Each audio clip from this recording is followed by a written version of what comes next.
প্রিয় দর্শক বন্ধুরা, উঠে আসছে সুপ্রিম কোর্টের বিগ ব্রেকিং নিউজ আপডেট।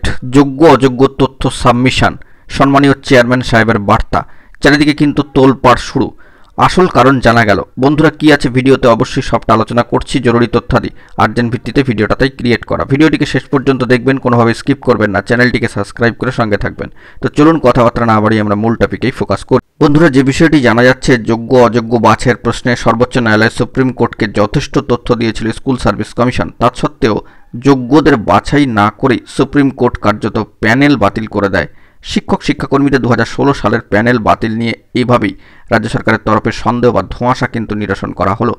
কার্যত বস্তুত বিভিন্ন মহল সূত্রে যে বার্তা উঠে আসছে যে সুপ্রিম কোর্টের রায়ের পরই থেকেই প্রশ্ন উঠতে শুরু করেছে, যেহেতু নির্দিষ্ট ব্যক্তিদের এতদিনের প্রাপ্য বেতন সুদসহ মিটিয়ে দেওয়ার কথা বলা হয়েছে, সেক্ষেত্রে ধরেই নেওয়া যায় যে অযোগ্যদের বাছাই করা হয়েছে। এছাড়া এই ব্যাপারে তো তদন্ত চালাচ্ছিল সিবিআই, তাহলে সেক্ষেত্রে যোগ্যদের কেন চাকরি বাতিল করা হবে? গত শুক্রবার এই ব্যাপারে প্রশ্ন করা হলে সম্মানীয় শিক্ষামন্ত্রী এসএসসি চেয়ারম্যান সাহেবকে বিকাশ ভবনে কিন্তু এই বিষয়ে সাংবাদিকদের প্রশ্নের জবাবে সম্মানীয় শিক্ষামন্ত্রী মহাশয় বলেন যে যোগ্য অযোগ্যদের তালিকা যে এসএসসি ভাগ করতে পারেনি সেই কথাটা ঠিক নয়। রায়ের 28 নম্বর অনুচ্ছেদে স্পষ্ট করা হয়েছে, অর্থাৎ যা বলা হচ্ছে তা তো এসএসসির দেওয়া তথ্য থেকেই বলা হয়েছে। এটা ঠিক সেই তথ্য আদালতে সন্তুষ্ট হতে পারেননি। অর্থাৎ বুঝতেই পাচ্ছেন যে আদালতের সন্তুষ্টির একটা প্রসঙ্গ কিন্তু থেকেই যায়।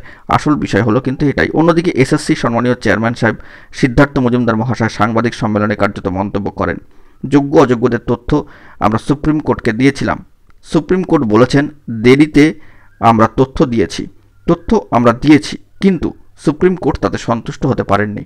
অর্থাৎ বুঝতেই পাচ্ছেন যে মহামান্য কোর্টের সর্বোচ্চ ন্যায়ালয় সুপ্রিম কোর্টের একটা সন্তুষ্টির জায়গা থাকে, সেখানে অসন্তুষ্টি কার্যত এ কারণেই কি আসল বিষয়টি যোগ্য অযোগ্য পৃথকীকরণ না করতে পারা এবং চাকরি বাতিল, সমগ্র পুরো প্যানেলই বাতিল হয়ে যাওয়া। বন্ধুরা, বড় প্রশ্নচিহ্ন কিন্তু থাকছেই। সংশয় প্রকাশ করছেন ওয়াকিবহল মহল যে আসল কারণ কি তবে এটাই যে সুপ্রিম কোর্ট কার্যত সন্তুষ্ট হতে পারলেন না। বন্ধুরা, ধোঁয়াশা কিন্তু থেকেই গেল, একরাশ প্রশ্ন থেকে গেল। যোগ্যদের কি দোষ ছিল, এই প্রশ্নই কিন্তু বারবার উঠছে।